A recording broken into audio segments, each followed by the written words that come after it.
Hey y'all, I'm Brooklyn, your friendly neighborhood witch, and today we are going to react to TikTok videos. Today I am lighting our My Shadow and I Loose Incense blend. It's named after a song that I wrote 2 years ago. Wow. For those that don't know, we do have incense samplers, so if you want to try this out, ooh, that's probably really loud in the microphone. If you do want to try these out, we have them on our shop. The sampler comes with this little spell bottle.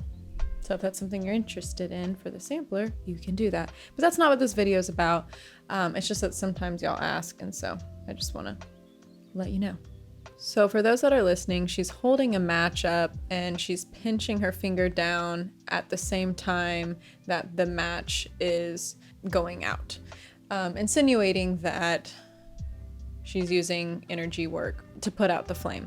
And here's the thing about this. I will link another TikTok in the description and I'll put it up right here. Essentially what this person is showcasing is that you can easily do this before recording by licking the edge of the match or the tip of the match, then light it. And because of the moisture that you've added to the stick, it will naturally do that on its own, and it's not a matter of you doing any sort of energy work. This isn't to say this is what this person is doing. It's not to say that this person isn't capable of energy work, and it isn't to say that this person is. The point I want to make is this. It's important to look at the mundane before the metaphysical, or the mundane before the magical. I don't know who coined that. I first heard it from, I think, Warrior Witch Nike, or maybe the Witch of Wonderlust. Being pro-science doesn't mean you can't be spiritual, and I do believe that the intersection of science and spirituality is very much present in the occult, or in the witchcraft community, in the metaphysical community, whatever title you want to put to it. I notice a lot of times a hesitancy to embrace science.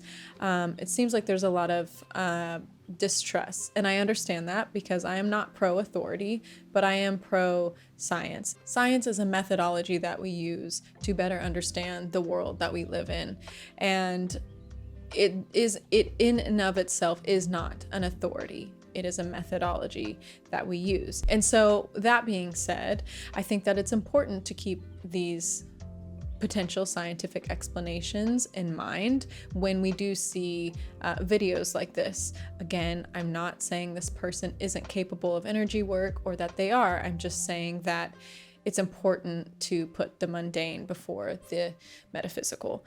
I find that it's also important to embrace science, because a lot of things that we have today in modern medicine, at the foundation, the old foundation, if you will, is herbalism, or root work, as it were. Now, obviously, it has evolved to a more concise and clinical space, but the point I'm trying to make is that at the roots, if you will, of it all, you will often find what would have been called witchcraft. Oftentimes, you'll find that the medicinal properties in different herbs, roots, and resins, they are used for the spiritual properties. Pine, for example, aids in inflammation, so common cold, tendency towards infection, etc. It also seems to be mildly effective in killing bacteria. So if we look at it in terms of the metaphysical or spiritual use, historically it has been used as a cleansing agent,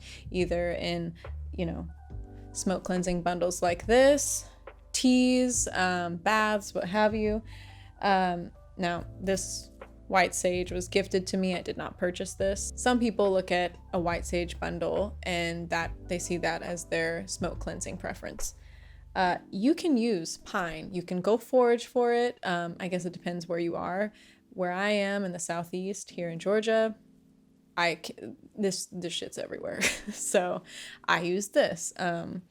We wild forage it, wild harvest it, and I find that its properties do the trick for me.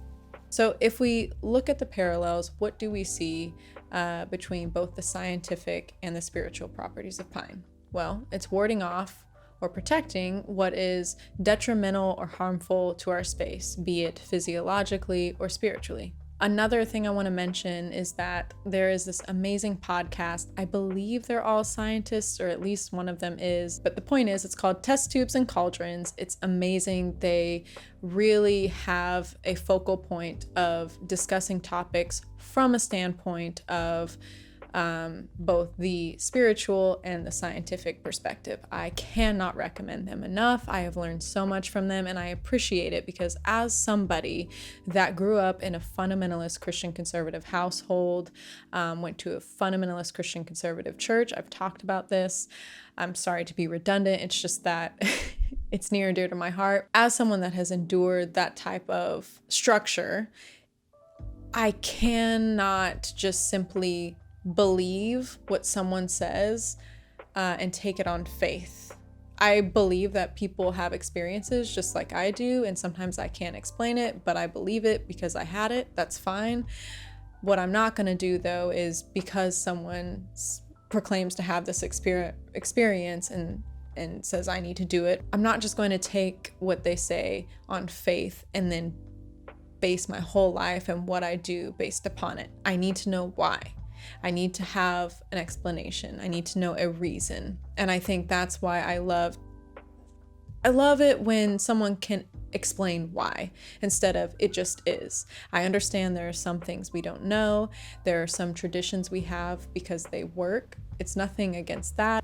I do find it incredibly helpful when a teacher or someone who I'm learning from can tell me why. We don't know everything, of course, and some things just work and we don't know why yet, and maybe one day we will. I just say this because I think it's important for those of us who have a mindset similar to mine so that we're able to bridge that gap between skepticism and spirituality. And if it's not your thing, it's not your thing. This is why I don't proselytize to people because I understand.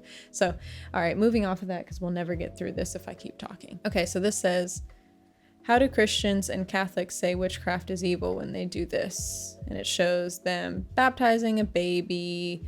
What was the other thing? I missed it because it went by so fast. It shows the scripture from John 6, 53 through 57. Jesus said to them, "Most assuredly I say to you, unless you eat of the flesh of the Son of Man and drink his blood, you have no life in you.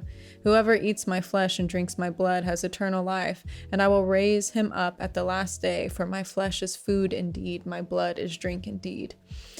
I'm not even gonna go into that too much, but I am gonna say, look, I'm not even shitting on that. That's fine. Obviously, to put my Christian hat on, I would say, well, we don't take it literally. It's symbolic.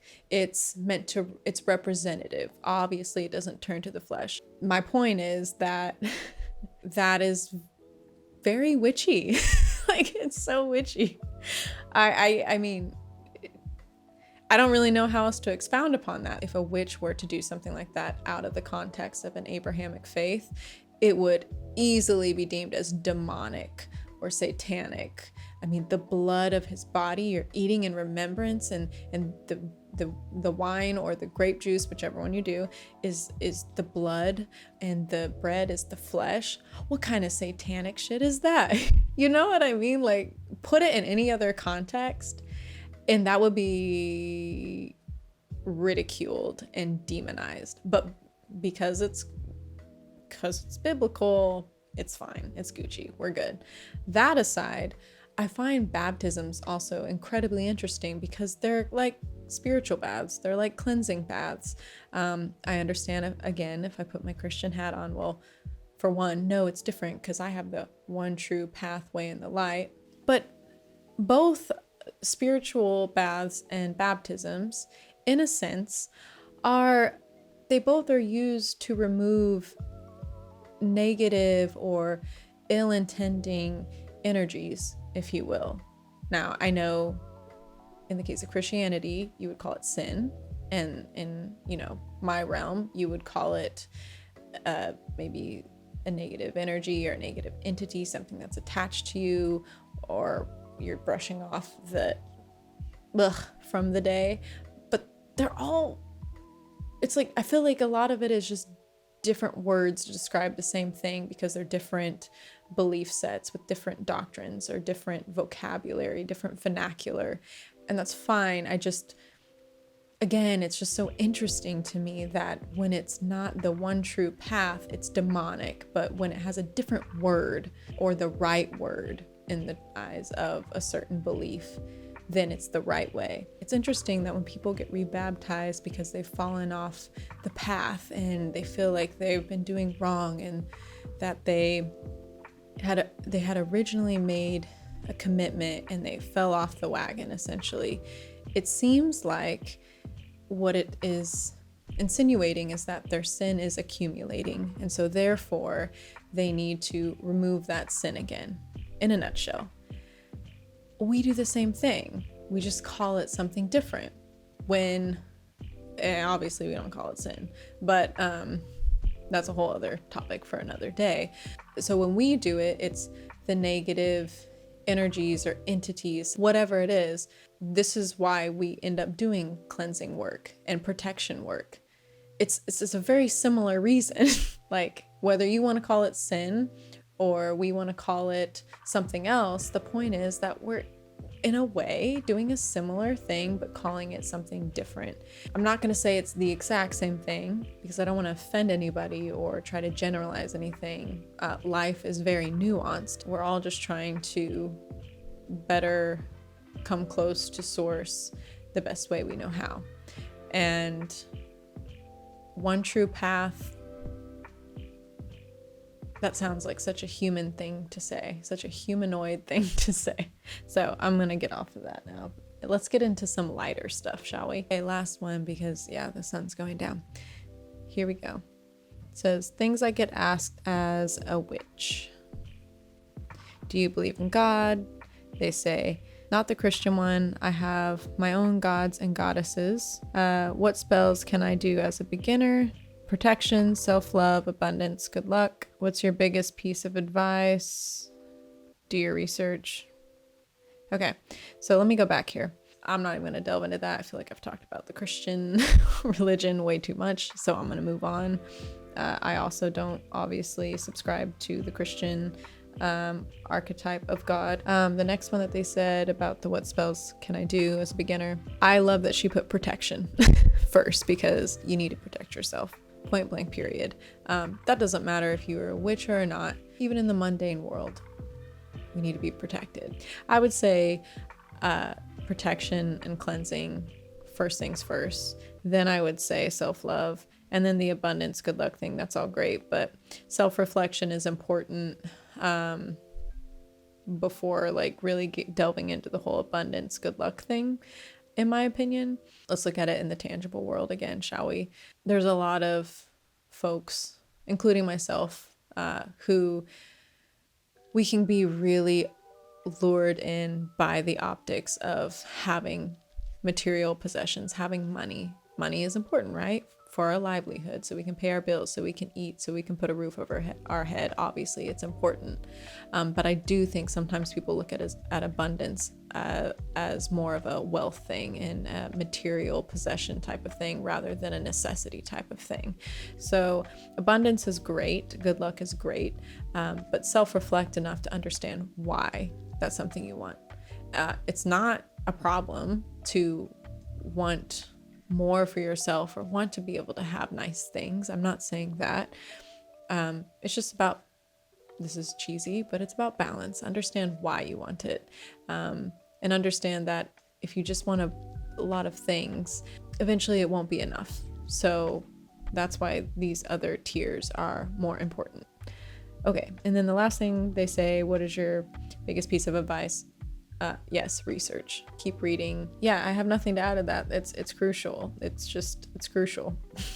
In the same way that in the mundane world, we are always, hopefully, trying to grow and evolve so that we can better be informed with the decisions that we make. We should be doing the same with our spiritual practice as well. So, okay. I'm going to leave that there. I hope that y'all enjoyed this video. I don't want to make this whole channel just reacting to witch talks because there's other things that I want to delve into on this channel as well. But Anyway, this has already been long enough. I'm gonna end it here. I love y'all and I will talk to y'all later. Bye.